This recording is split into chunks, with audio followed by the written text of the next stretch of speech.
Yo, what's up YouTube? So ngayong araw, syempre mag-aaral naman tayo, ano. Ngayon naman i-walk through ko kayo kung paano magpadami at mag-breed ng superworm, ano. Syempre kung nag-aalaga ka ng mga exotic pets like tarantulas, bearded dragon, leopard gecko, saka mga isda, mga monster fish. Ayun, syempre makakabawas siya ng gastusin sa hobby pag ikaw na rin mismo ang nag-breed, lalo na kung marami ka naman ng libreng oras. Ang superworm para ay native sa Central at South America. So wag kayong ma-confuse guys sa superworm at sa mealworm. So magkaiba 'yon, magkaiba ng species pero magkamukha lang sila. So ang superworm is malalaki sila compare mo sa mealworm na maliliit, tsaka hindi komplikado ang breeding process ng mealworm, madali lang siya. Hindi mo na siya kailangan i-isolate para mag-pupate. Unlike sa superworm na kailangan mo pa siyang i-isolate pag uud pa siya, no? Ang superworm ay mataas ang kanyang fat content kaysa sa protein. So, kung mas preferred mo ng mas mataas ang protein, go for crickets or dubia, ganon. Kasi yung mga yon is mas mataas yung protein nila kaysa sa fat. Pwede mo na palang i-breed yung superworm pag nasa 4 months old na siya. May haba ng 50 to 60 cm. Tapos it will take 14 days for them to pupate. So, kailangan magantay ng 14 days. Pag nilagay mo siya sa isang container na siya lang mag-isa, kailangan pala pag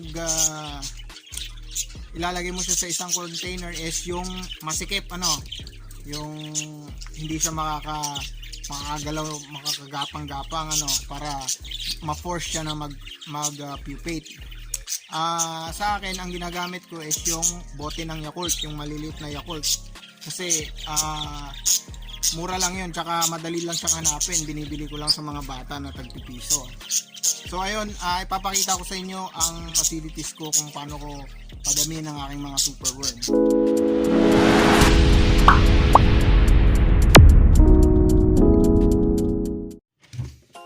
Alright, so ito pala ang ating pasilidad. Ito ang mga beetle, ito yung mga nangingitlog. Tingnan natin. Alright, ayan. So binibigyan ko sila ng isda, source of water nila, tsaka ito tinapay.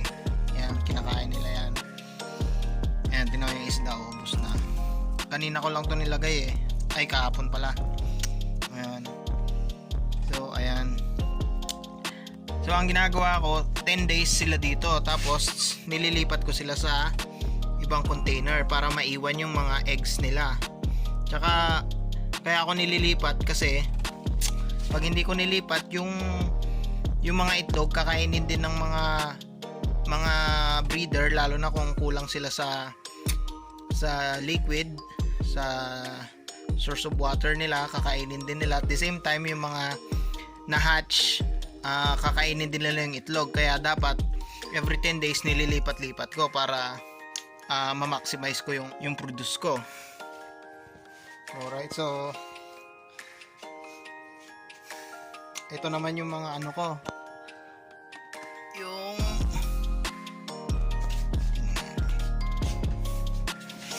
ito naman yung mga nag-pupate na. So tingnan natin kung may mga nag-pupate na, ayan ang itsura pag kapag nag-pupate na siya.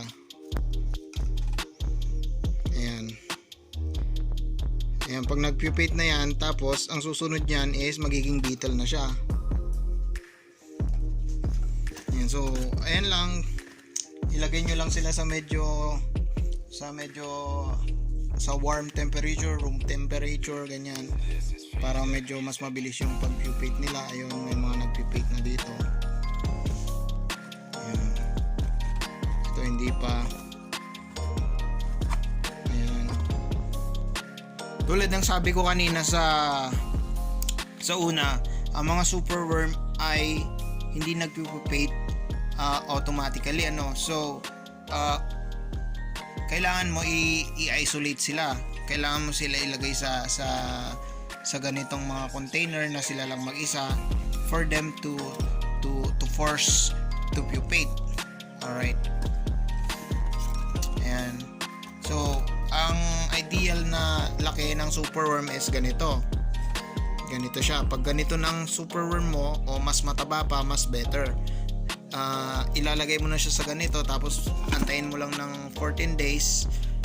Ayan. Para maging ganito siya. Ayan.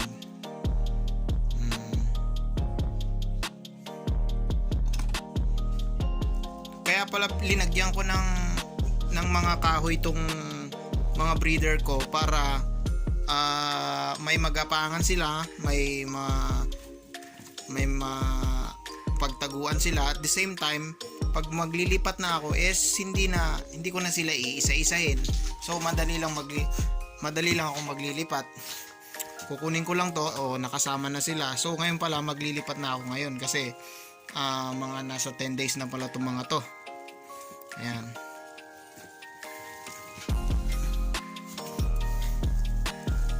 Ayan, ang dali lang pag may although may mga naiiwan pa rin, pero at least napabawasan yung trabaho mo.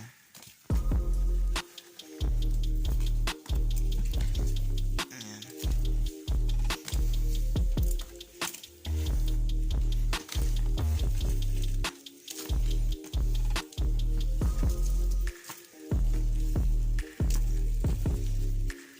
Ayan, tapos na. Yung beddings ko pala dito is darak lang, tapos ipa.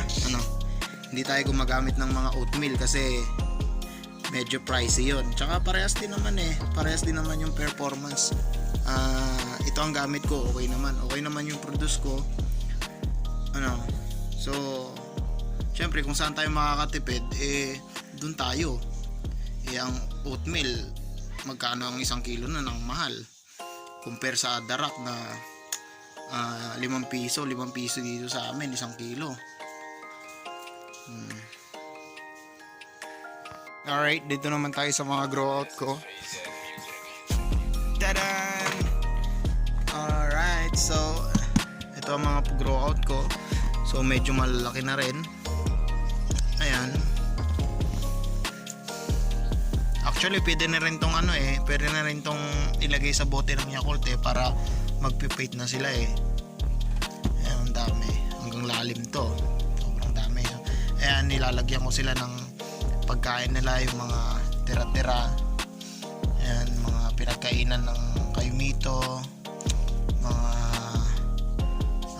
repolyo, saging, pinagbalatan ng saging, tapos mga gulay. Alright, so ayun, sa mga nagbabalak mag-breed ng superworm, sa gusto rin mag-business, good luck sa inyo.